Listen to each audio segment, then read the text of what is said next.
नहमदु व नुसल्ली अला रसूलिल करीम फअम्मा बाद फ़अऊज़ु बिल्लाहि मिनश शैतानिर रजीम बिस्मिल्लाहिर रहमानिर रहीम। डियर स्टूडेंट्स, अस्सलामु अलैकुम। उम्मीद की जाती है आप सब खैरियत से होंगे।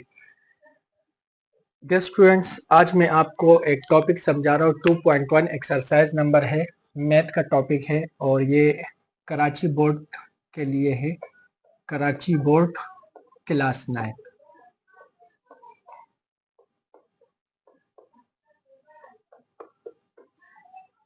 एमसीक्यूज के लिहाज से एक इम्पोर्टेंट एक्सरसाइज है। ये 3-4 एक्सरसाइज एमसीक्यूज के लिहाज से बहुत ज्यादा अहम है। तो मैं 2.1 करवाऊंगा और सेक्शन बी से भी इन्हीं में से कोई सवाल आता है। तो चलिए इसे पहले हल करते हैं। इसमें कोई सॉल्यूशन नहीं लिखना, आपने डायरेक्ट हल करना है। हल करने से मुराद ये है कि ये सिंपल एक नंबर का एक सवाल होता है।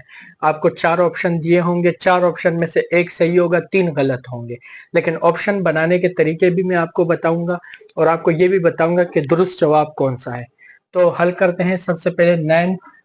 अच्छा, सवाल को समझो। Express each of the following numbers, मतलब ये नंबर्स हैं, बड़ी वैल्यू है नंबर्स की, इन साइंटिफिक नोटेशन। सबसे पहले तो समझो कि साइंटिफिक नोटेशन किसको कहते हैं।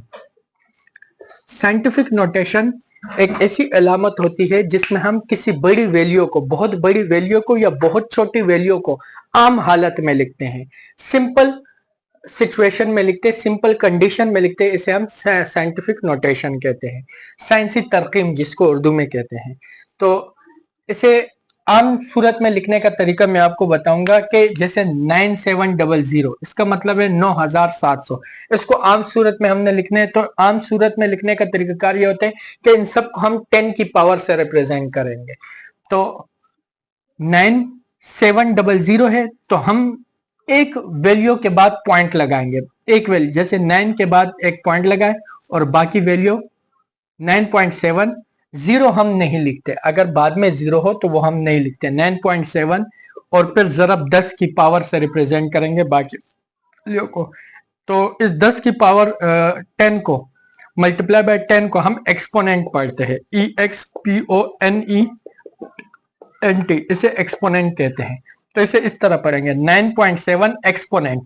अब जितने हिस्से बीच में आ रहे हैं ना, 9.7 और आखिरी में ये पॉइंट यहां पर लगा, तो इसके बीच में एक हिस्सा, 2 हिस्सा और 3 हिस्से, तो 10 के ऊपर वही पावर लगेगी 3। देखो 3 हिस्से आए तो 3 पावर लगेगी, तो इसे यू पढ़ेंगे 9.7 एक्सपोनेंट 3। अब दूसरे के ऊपर आते हैं। दूसरे में देखिए 0.718 पॉइंट जो है ना वो आगे है। अब वैल्यू छोटी हो चुकी है। 1 से जब वैल्यू छोटी हो जाए तो उसका जो एक्सपोनेंट होगा वो माइनस में होगा।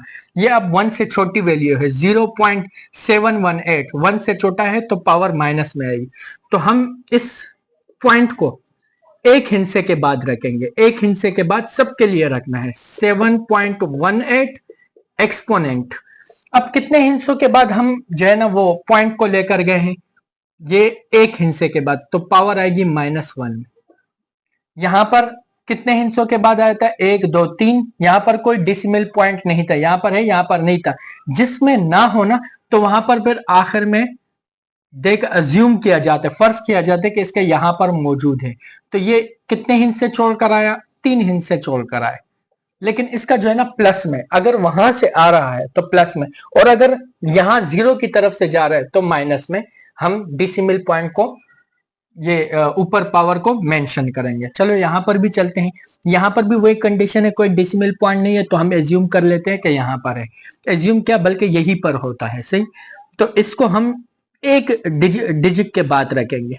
ये आते आते आते एक डिजिट वहां से आ रहे तो डीसी जो एक्सपोनेंट होगा वो प्लस में होगा, ये बन जाएगा 9.6। बाकी जितने जीरो है वो नहीं लिखेंगे, तो ये बन जाएगा एक्सपोनेंट। 10 की पावर को एक्सपोनेंट हिंद से गिनो, 1 2 3 4 5 6 7, तो ये बन जाएगा 7। यहां पर भी वही कंडीशन है, कहीं पर भी नहीं है तो यहां पर डेसिमल पॉइंट यहां से यहां पर शिफ्ट होगा, तो ये बन जाएगा 4.169 एक्सपोनेंट। कितने हिस्से हैं बीच में, 1 2 3, तो ये एक्सपोनेंट 3। ऊपर चलते हैं तो इसका जो है ना डेसिमल पॉइंट कहीं पर भी नहीं है, तो यहां पर होगा, यहां से ये एक हिस्से के बाद आएगा, तो ये बना 8.4 एक्सपोनेंट।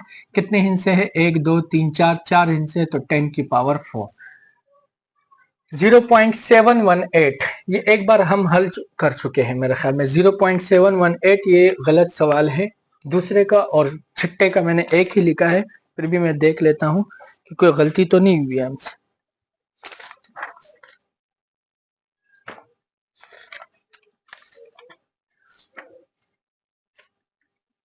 खैर इस सवाल को अभी रहने देते, नीचे वाले सवाल हल कर लेते। ये छठा सवाल मेरे ख्याल में, दूसरा सवाल मैंने नहीं लिखा, इस पर टाइम वेस्ट नहीं करना है हमें। नीचे आ जाते हैं 0.00, ये जीरो से छोटी वैल्यू है तो एक्सपोनेंट हमेशा माइनस में होगा, तो हम एक्सपोनेंट लिख देते हैं, इसके एक्सपोनेंट हमेशा माइनस में होगा। अब एक हिस्से के बाद वो हिस्सा जो जीरो से बड़ा, एक से जीरो से बड़ा हो, तो जीरो से बड़ा 6 है तो हम यहाँ पर 6 के पास ले आएंगे डेसिमल पॉइंट, लेकिन 6 के बाद तो ये बना 6.43। एक्सपोनेंट पावर किस में होगी, कितने हिस्सों के बाद जा रहे हैं यहाँ पर, 1 2 3, तो -3 में पावर मेंशन होगी।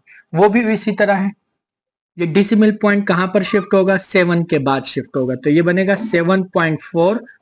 एक्सपोनेंट पावर किस में मेंशन होगी, 1 2 3 -3।